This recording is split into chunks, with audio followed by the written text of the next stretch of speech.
अपने बुरे समय से छुटकारा कौन नहीं पाना चाहता, लेकिन क्या सोचने मात्र से बुरा समय टल जाता है? हम सब जानते हैं कि मनुष्य के हाथ में कुछ भी नहीं होता है। वह जीवन पर्यंत परिस्थितियों के हाथों बनता और बिगड़ता रहता है। अक्सर जब मनुष्य का बुरा समय चलता है तो उसके मन का संतुलन बिगड़ने लगता है। उसे गुस्सा आने लगता है, लोगों से घृणा होने लगती है, जलन होने लगती है, खुद पर वह संदेह करने लगता है, उसका आत्मविश्वास टूटता चला जाता है और आखिरकार मनुष्य का बुरा समय उसे एक ऐसे मोड़ पर लाकर खड़ा कर देता है जहां उसकी सारी उम्मीद टूट जाती है। कोई रास्ता नजर नहीं आता, उसे सिर्फ अंधकार नजर आता है और ये सारी भावनाएं सिर्फ एक कारण से पैदा होती हैं, और वह है बुरे समय के प्रति हमारा नजरिया। अगर आप अपनी परिस्थितियों के हिसाब से संचालित नहीं होना चाहते तो आपको परिस्थितियों को देखने का नजरिया बदलना चाहिए। बुद्धिमान आदमी अपने बुरे समय को भी अवसर में बदल सकता है। वास्तविकता में एक सिद्ध पुरुष अपने बुरे समय को अपनी ताकत में बदल देता है। बुरे समय में वह और ज्यादा मजबूत बनता है। पहला ही ऐसा इंसान इस धरती पर मौजूद होगा जिसके ऊपर कभी बुरा समय नहीं आया होगा। लेकिन कुछ लोग बुरे समय में हार मान लेते हैं, आत्महत्या तक कर लेते हैं। आज की यह कहानी आपको ऐसी सीख देगी जिसके बाद आप अपने बुरे समय से चिंतित नहीं होंगे, घबराएंगे नहीं, बल्कि अपने बुरे समय को अवसर में बदल पाएंगे, अपने आप को और ज्यादा मजबूत बना पाएंगे। कहानी शुरू करने से पहले मैं आपको बताना चाहता हूं कि अगर आपके पास समय नहीं है तो इस कहानी को यहीं पर छोड़ दें, क्योंकि कहानी को अगर आखिर तक नहीं सुनेंगे तो आप पूरा ज्ञान नहीं ले पाएंगे। और बुद्ध कहते हैं कि अधूरा ज्ञान ज्यादा खतरनाक हो जाता है। तो चलिए कहानी शुरू करते हैं।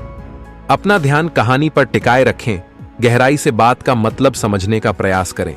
इससे आपका पूरा जीवन परिवर्तित हो जाएगा। सुनने को ही ध्यान बना लो, उसके बाद आपको अनोखा शांति प्राप्ति होगी। तो चलिए शुरू करते हैं आज की कहानी। मोहन के पिता के गुजर जाने के बाद जिम्मेदारियों का पहाड़ मोहन के कंधों पर आ गया था। उसे अपने बचपन के वो दिन याद आ रहे थे जब उसके कंधों पर कोई जिम्मेदारी नहीं थी। वह कितना खुश रहता था, कितना आनंद में रहता था।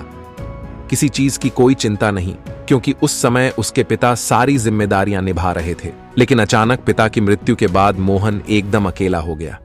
उसके ऊपर पूरे परिवार की जिम्मेदारी थी। उसकी माता, 2 बहनें, उसकी बीवी और बच्चे, पूरा परिवार। और इतने बड़े परिवार का पालन पोषण करना कोई छोटी बात नहीं होती है, और वह भी मोहन जैसे युवक के लिए, क्योंकि मोहन एकदम नव युवक था, लेकिन उसके पास दूसरा कोई विकल्प नहीं था। उसके पिताजी व्यापारी थे और अब मोहन उस व्यापार को संभाल रहा था। लेकिन लाख कोशिश करने के बाद भी उससे गलतियां होती रहती थीं। वह बहुत परेशान हो जाता था। उसे समझ में नहीं आ रहा था कि वह किससे सीख ले, किससे व्यापार के बारे में पूछे।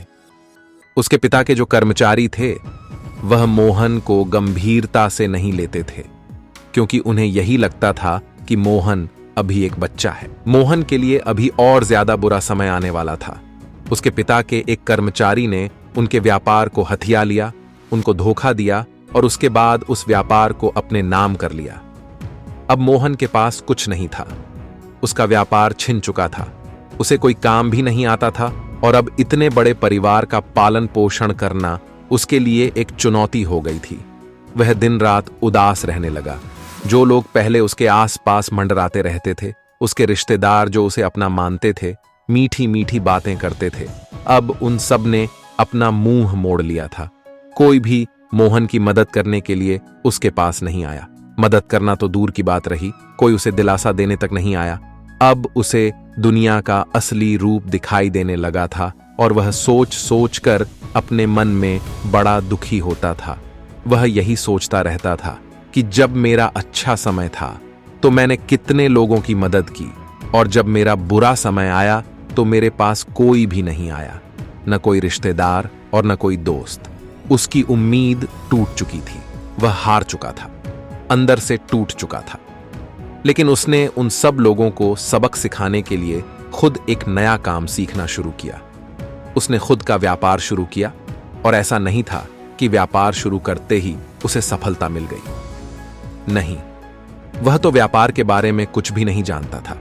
लेकिन उसने अपने मन में पक्का इरादा कर रखा था कि चाहे कितनी भी परेशानियां क्यों ना आए, कितनी भी असफलता हाथ क्यों न लगे, मैं इस व्यापार को ऊंचाइयों तक लेकर जाऊंगा। और उसका यही आत्मविश्वास उसे कभी हार नहीं मानने देता था। जब भी उससे कोई गलती होती, जब भी उसे कोई नुकसान होता, तो वह फिर से अपने आप को इकट्ठा करता और नई शुरुआत करके अपनी उस गलती को ठीक करता और भविष्य में उस गलती को कभी भी न दोहराने का खुद से वचन करता। धीरे धीरे मोहन के दिन बदलने लगे थे। अब वह एक बड़ा सेठ बन चुका था। उसका परिवार बड़ा खुश था, बड़े खुशहाल थे वह। लेकिन मोहन का मन अंदर से पूरा बदल चुका था। अब वह इस दुनिया में किसी को अपना नहीं मानता था। उसके अंदर से संवेदना खत्म हो चुकी थी, क्योंकि जब उसका बुरा समय था तो उसकी मदद किसी ने नहीं की थी और उसके अंदर यह बात शूल की तरह गड़ चुकी थी। और इसीलिए जितने भी रिश्तेदार, जितने भी उसके दोस्त थे, उसने उन सब से किनारा कर लिया था। एक दिन मोहन की मां ने मोहन से कहा कि बेटा, तुमने अपने जीवन में बहुत सफलता पाई, हमारे पास किसी चीज की कोई कमी नहीं है, लेकिन तुम्हारे अंदर से संवेदना क्यों खत्म हो गई? तुम अपने किसी दोस्त से नहीं मिलते, अपने किसी रिश्तेदार से नहीं मिलते, ऐसा क्यों कर रहे हो? बेटा, समाज में रहना है तो समाज के अनुसार रहना पड़ता है। जो हुआ सो हुआ, उसे भूल जाओ। वह अतीत था। अब हमारा अच्छा समय चल रहा है, इसीलिए तुम अच्छे से बात किया करो सबसे। मोहन को यह बात सुनकर बड़ा गुस्सा आया। उसने अपनी मां से कहा कि मां, जब हमारा बुरा समय चल रहा था तब हमारे पास कौन आया था? कोई नहीं आया था। तब मैं अकेला था, कोई मदद करने के लिए सामने नहीं आया। और अब हमारा अच्छा समय चल रहा है तो मैं क्यों किसी के पास जाऊं? मैं क्यों किसी की मदद करूं? जब किसी ने मेरी ही मदद नहीं की तो मैं दूसरों की मदद क्यों करूं? उसकी मां ने सिर्फ एक जवाब दिया कि बेटा, शैतान को देखते देखते तुम खुद शैतान बन चुके हो। तुम्हारे अंदर भावनाएं खत्म हो चुकी हैं। तुम्हारे हृदय में अब किसी के लिए कोई करुणा नहीं बची है और बिना करुणा के इंसान का दिल पत्थर का बन जाता है। मोहन पर इन बातों का कोई असर नहीं होता था, क्योंकि उसका दिल सचमुच पत्थर का बन चुका था। लेकिन मां तो मां होती है। मां अपने बच्चे का साथ कभी नहीं छोड़ती, चाहे बच्चा कितना भी बुरा क्यों ना हो। मां उसे हमेशा सही रास्ते पर लाने की कोशिश करती रहती है। और इसीलिए एक दिन मोहन की मां मोहन को एक सन्यासी का उपदेश सुनाने के लिए ले गई। बहुत से लोग दूर दूर से उनका प्रवचन सुनने के लिए आया करते थे। मोहन की मां ने सन्यासी से सारी परिस्थिति बयां कर दी। सन्यासी ने मोहन को समझाना शुरू किया कि ज्यादातर लोगों को यह लगता है कि बुरा समय उन्हें अंदर से खोखला कर देता है, उन्हें दुखी कर देता है, उन्हें परेशान कर देता है। लेकिन यह सिर्फ एक सोचने का नजरिया होता है। बुरे समय में आदमी को अपनी सोच सकारात्मक रखनी चाहिए, क्योंकि जो सीख हमें अच्छा समय कभी नहीं दे सकता, वह सीख हमें सिर्फ बुरा समय दे सकता है। इसीलिए बुरे समय से दुखी मत हो, उससे सीख लेने की कोशिश करो। सन्यासी ने मोहन से कहा कि जब तुम्हारे पिताजी का व्यापार खत्म हो गया था तो तुम्हारे पास दूसरा कोई विकल्प नहीं था। तब तुम्हें यही लग रहा था कि मेरा कितना बुरा समय चल रहा है, लेकिन उसी बुरे समय की बदौलत तुम अपने हुनर को पहचान पाए, अपना खुद का व्यापार खड़ा कर पाए। अगर तुम्हारे पिताजी का व्यापार चौपट नहीं होता तो तुम कभी भी अपनी संभावनाएं खोजने की कोशिश नहीं करते। और यही होता है उन लोगों के साथ जिन्हें सब कुछ करें कराए मिल जाता है। जो लोग मुंह में चांदी की चम्मच लेकर पैदा होते हैं, ऐसे लोग अपने आप को खोजने का प्रयास ही नहीं करते और धीरे धीरे वह लोग अपने जीवन से परेशान हो जाते हैं। उनके पास सब कुछ होता है, धन संपत्ति, लेकिन इतना कुछ होने के बाद भी वह अंदर से एकदम खोखले होते हैं, अंदर से दुखी होते हैं, क्योंकि मनुष्य को खुशी तभी मिलती है जब वह अपनी संभावनाओं को खोजने की कोशिश करता है। तुम किस प्रकार कह सकते हो कि बुरा समय दुखी करता है? दुखी करने की बजाय वह तुम्हें खुद को खोजने में तुम्हारी मदद करता है। इस पर मोहन ने उस सन्यासी से कहा कि गुरुदेव, जब मेरा बुरा समय चल रहा था तो किसी ने मेरी कोई सहायता नहीं की। मेरे दोस्त, मेरे रिश्तेदार, सब ने मुझसे मुंह मोड़ लिया था। इसीलिए दुनिया से मेरा विश्वास उठ गया है। मैं किसी पर विश्वास नहीं कर पाता। सन्यासी ने कहा कि यह भी तो एक बुरे समय की बहुत बड़ी सीख है कि अच्छे समय में तो सब लोग तुम्हारे साथ खड़े होते हैं, लेकिन बुरे समय में तुम्हारे साथ कोई नहीं होता। यही इस दुनिया की हकीकत है। और यह हकीकत तुम्हें तभी पता चली जब तुम्हारा बुरा समय आया। अगर तुम्हारा कभी बुरा समय ही नहीं आता तो तुम दुनिया को पहचान ही नहीं पाते। पहले तुम सब पर विश्वास कर लिया करते थे। कोई भी मनुष्य, कोई भी तुम्हारा दोस्त, कोई भी तुम्हारा रिश्तेदार तुम्हारे पास मदद के लिए आता था तो तुम उसकी बिना सोचे समझे मदद कर दिया करते थे, चाहे वह तुमसे झूठ ही क्यों ना बोल रहा हो। लेकिन बुरे समय में तुम्हें पता चला कि कौन अपना है और कौन पराया है, कौन तुम्हारे बुरे समय में तुम्हारे साथ खड़ा रहेगा। यह भी तुम्हें तभी पता चला, और यह सीख जो तुमने अपने बुरे समय से ली है वह तुम अपने जीवन भर नहीं भूलोगे। हो सकता है जब तुम्हारा अच्छा समय था तो लोगों ने तुम्हें समझाने का प्रयास किया हो, तुम्हारे पिता ने भी तुम्हें समझाया हो, तुम्हारी मां ने भी समझाया हो, लेकिन उस वक्त तुम्हें यह समझ में नहीं आया होगा। लेकिन जो सीख तुम्हें अब मिली है वह तुम कभी नहीं भूलोगे। सन्यासी ने आगे कहा कि दुनिया में दो तरह के लोग होते हैं। एक तो वह जो अपने बुरे समय से दुखी हो जाते हैं, चिंतित रहते हैं, उदास रहते हैं, परेशान रहते हैं। लेकिन दूसरी तरह के लोग भी होते हैं जो अपने बुरे समय को अपनी ढाल बनाकर अपने पूरे जीवन को मजबूत बना लेते हैं। रास्ते पर चलते समय जब आदमी को ठोकर लगती है तभी उसे पता चलता है कि रास्ते में पत्थर कहां पर है। अगर उसे ठोकर नहीं लगती तो उसे हमेशा यही लगता कि रास्ते में कोई पत्थर नहीं है। और जीवन के इस पथ में जगह जगह पर तुम्हें पत्थर मिलेंगे जिससे तुम्हें बचकर निकलना होगा, और वह तुम तभी सीखोगे जब तुम रास्ते पर ठोकर खाओगे। ठोकर खाने के बाद ही तुम रास्ते पर देखकर ध्यानपूर्वक चलोगे, जीवन के प्रति ज्यादा सतर्क हो जाओगे। अपने आप से यह सवाल करो कि अच्छे समय ने तुम्हें क्या सिखाया और बुरे समय ने तुम्हें क्या सीख दी।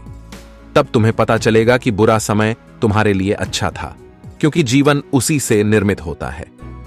तुम्हारे पिता जब तक जीवित थे तब तक तुम्हें जिम्मेदारियों का पता भी नहीं था, लेकिन तुम्हारे पिता के जाने के बाद तुमने अपने घर की जिम्मेदारी किस प्रकार संभाली, यह सचमुच तुम्हारा विकास है। भले ही तुम न देख पाओ, लेकिन वास्तविकता में उस बुरे समय के बाद ही तुमने जिम्मेदारियों को समझना शुरू किया। लोगों ने तुम्हारे ऊपर पत्थर फेंके, लेकिन तुमने उन पत्थरों से महल खड़ा कर लिया। यही तो एक बुद्धिमान आदमी की पहचान होती है। तो तुम्हें तो उन दोस्तों के प्रति, उन रिश्तेदारों के प्रति शुक्रगुजार होना चाहिए, क्योंकि उन्हीं के तानों की वजह से तुम खुद को खोज पाए, खुद का व्यापार खड़ा कर पाए। अगर वह लोग उस समय तुम्हें दिलासा देने के लिए आ जाते, तुम्हारी मदद कर देते, तो तुम अपने पैरों पर कभी खड़े नहीं हो पाते। ठीक उसी प्रकार जब तुम्हारे पिता तुम्हारी मदद कर दिया करते थे तब तुम्हें अपनी जिम्मेदारियों का कुछ भी पता नहीं था। तब तक तो तुम्हें यह भी नहीं पता था कि तुम्हें अपने जीवन में करना क्या है। लेकिन जब तुम्हें एहसास हुआ कि दुनिया में कोई किसी का नहीं होता, तब तुमने अपने अकेलेपन को अपनी ताकत बनाया और उसके बाद अपना पूरा जीवन परिवर्तित कर लिया। इसीलिए उन लोगों के प्रति घृणा मत रखो, उनके प्रति धन्यवाद का भाव रखो। यह सकारात्मक सोचने का नजरिया है। बुरे समय में अगर तुम सकारात्मक सोच रखोगे तो तुम अपने जीवन में वह हासिल कर सकते हो जो अच्छे समय में कभी हासिल नहीं कर पाते। इसके बाद सन्यासी ने मोहन के सर पर हाथ फेरते हुए कहा कि अपने मन में हर जीव के प्रति, हर व्यक्ति के प्रति करुणा का भाव रखो। जब तुम हर जीव के प्रति करुणा का भाव रखते हो तो उससे तुम्हारा जीवन सुंदर बनता है। तुम्हारे मन में प्रेम का उदय होता है, और प्रेम परमात्मा का ही दूसरा स्वरूप है। उस स्वरूप को पहचानो, उसके बाद तुम्हारे जीवन में सफलता के साथ आनंद ही आनंद होगा। अभी तुम्हारे जीवन में सफलता है लेकिन आनंद नहीं है। हमेशा आनंदित रहने के लिए किसी के प्रति कोई घृणा, कोई जलन, कोई शिकायत मत रखो। बस प्रेम और करुणा का भाव रखो। जब तुम उन लोगों के नजरिए से देखोगे तो तुम्हें पता चलेगा कि वह भी अपनी जगह गलत नहीं थे। और यह कहकर सन्यासी वहां से प्रस्थान कर गए। तो दोस्तों, कैसी लगी यह कहानी आपको कमेंट सेक्शन में जरूर बताना, और अच्छी लगी हो तो इस चैनल को सब्सक्राइब करके नोटिफिकेशन बेल को जरूर प्रेस कर देना। तो मिलते हैं अगली कहानी में, तब तक के लिए अपना ख्याल रखें।